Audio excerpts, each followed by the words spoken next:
प्रश्न 1। सचेत ऐप किस संगठन द्वारा विकसित किया गया है और इसका उद्देश्य क्या है? विकल्प ए, भारत मौसम विभाग मौसम पूर्वानुमान के लिए। बी, भारतीय अंतरिक्ष अनुसंधान संगठन सैटेलाइट निगरानी के लिए। सी, राष्ट्रीय आपदा प्रबंधन प्राधिकरण आपदा अलर्ट के लिए। डी, केंद्रीय गृह मंत्रालय कानून व्यवस्था के लिए। सही उत्तर है सी, राष्ट्रीय आपदा प्रबंधन प्राधिकरण आपदा अलर्ट के लिए। व्याख्या: सचेत ऐप को एनडीए में यानी राष्ट्रीय आपदा प्रबंधन प्राधिकरण द्वारा विकसित किया गया है।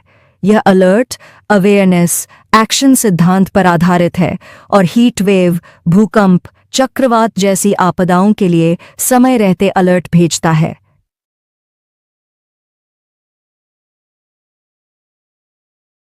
प्रश्न 2। मुख्यमंत्री शिक्षित राजस्थान अभियान का मुख्य उद्देश्य क्या है? विकल्प ए, निजी स्कूलों का राष्ट्रीयकरण। बी, तकनीकी शिक्षा का विस्तार। सी, राजस्थान को राष्ट्रीय शिक्षा नीति 2020 का मॉडल राज्य बनाना। डी, विश्वविद्यालयों की संख्या बढ़ाना। सही उत्तर है सी, राजस्थान को राष्ट्रीय शिक्षा नीति 2020 का मॉडल राज्य बनाना। व्याख्या: इस अभियान का उद्देश्य है राजस्थान को राष्ट्रीय शिक्षा नीति 2020 का मॉडल राज्य बनाना है। इसमें समावेशी शिक्षा, गुणवत्ता सुधार और नामांकन दर बढ़ाने पर जोर दिया गया है।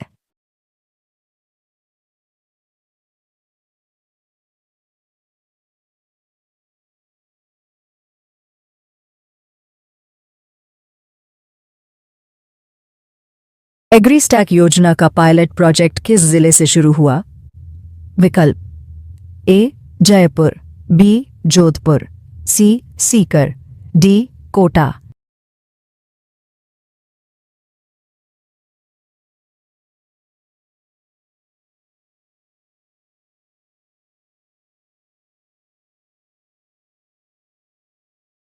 सही उत्तर है सी, सीकर। व्याख्या: 5 फरवरी 2025 को सीकर जिले से एग्रीस्टैक योजना की शुरुआत हुई। यह किसानों को डिजिटल सेवाएं, फसल सलाह और तकनीकी सहायता प्रदान करने के लिए डिजाइन की गई है।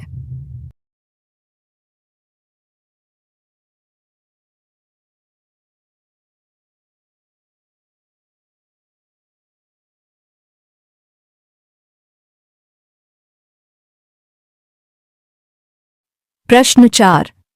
एग्रीस्टैक योजना का औपचारिक शुभारंभ कब हुआ? विकल्प ए, 26 जनवरी 2025। बी, 1 फरवरी 2025। सी, 5 फरवरी 2025। डी, 10 फरवरी 2025। सही उत्तर है सी, 5 फरवरी 2025। व्याख्या: एग्रीस्टैक योजना का औपचारिक उद्घाटन 5 फरवरी 2025 को हुआ। इसका लक्ष्य किसानों की डिजिटल प्रोफाइल बनाना और स्मार्ट कृषि सेवाएं उपलब्ध कराना है।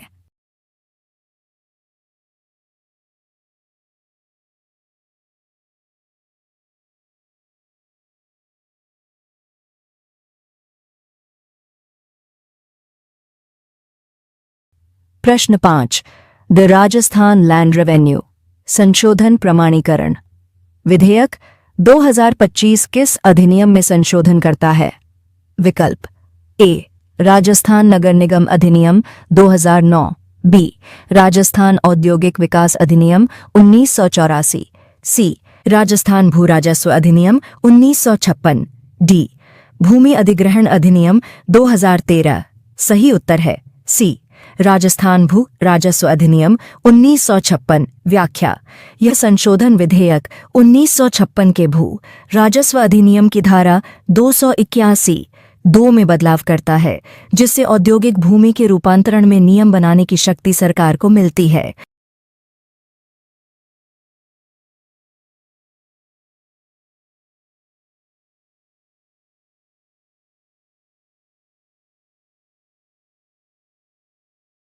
प्रश्न 6। Rajasthan universities laws amendment bill 2024 के अनुसार कुलपति का नया पदनाम क्या होगा? विकल्प ए कुलसचिव, बी अध्यक्ष, सी कुलगुरु, डी प्राचार्य।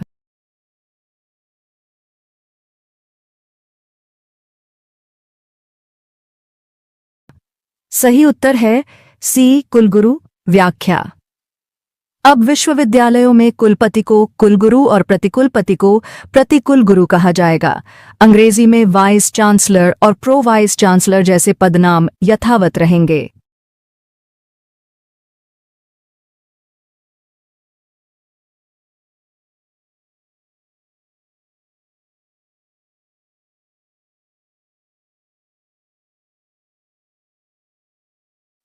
प्रश्न 7। राजस्थान सरकार की नई युवा नीति 2025 किस नीति की जगह लेगी?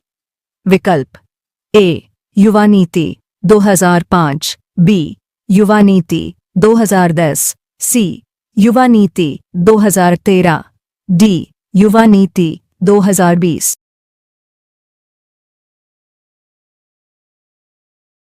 सही उत्तर है सी युवा नीति 2013। व्याख्या। युवा नीति 2025-2013 की नीति की जगह लेगी।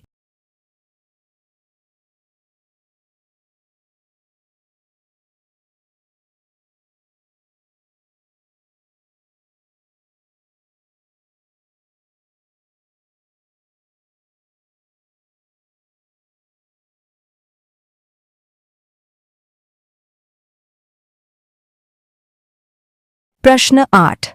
राजस्थान लॉजिस्टिक्स नीति 2025 का प्रमुख उद्देश्य क्या है? विकल्प ए बंदरगाहों का निर्माण, बी निर्यात शुल्क में छूट, सी लॉजिस्टिक्स लागत कम करना और कनेक्टिविटी बढ़ाना, डी हवाई मार्गों का विस्तार। सही उत्तर है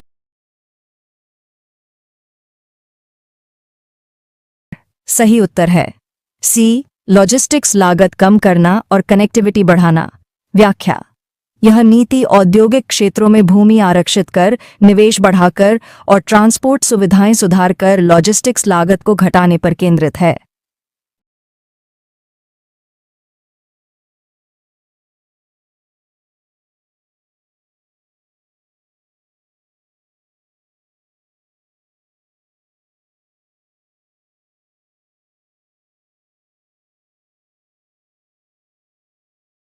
प्रश्न 9। डेटा सेंटर नीति 2025 से राजस्थान में लगभग कितने करोड़ रुपए के निवेश की संभावना है?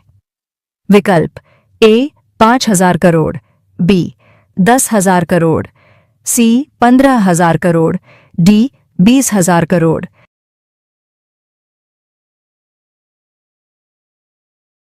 सही उत्तर है डी 20,000 करोड़। व्याख्या। राजस्थान की डेटा सेंटर नीति से अगले 5 वर्षों में 20,000 करोड़ के निवेश की संभावना है, जिससे डिजिटल इंफ्रास्ट्रक्चर और साइबर सुरक्षा को बल मिलेगा।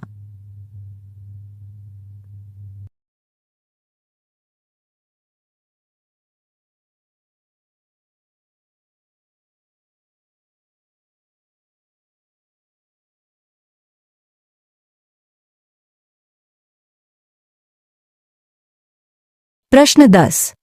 वस्त्र एवं परिधान नीति 2025 का मुख्य उद्देश्य क्या है? विकल्प ए कपड़ा मिलों का राष्ट्रीयकरण, बी कच्चे कपास का आयात, सी सतत विकास, नवाचार, कौशल और निर्यात को बढ़ावा देना, डी पारंपरिक वस्त्रों को समाप्त करना। सही उत्तर है सी सतत विकास, नवाचार, कौशल और निर्यात को बढ़ावा देना। व्याख्या। यह नीति 40,000 करोड़ तक के निवेश और भारी रोजगार सृजन की संभावना लाती है। नवाचार, स्किल डेवलपमेंट और निर्यात पर विशेष फोकस है। अगर आपको ये वीडियो पसंद आया हो तो लाइक करें, शेयर करें और हमारे चैनल क्विज़अप लर्न एंड लर्न को सब्सक्राइब करना न भूलें। धन्यवाद और शुभकामनाएं आपके आगामी परीक्षाओं के लिए।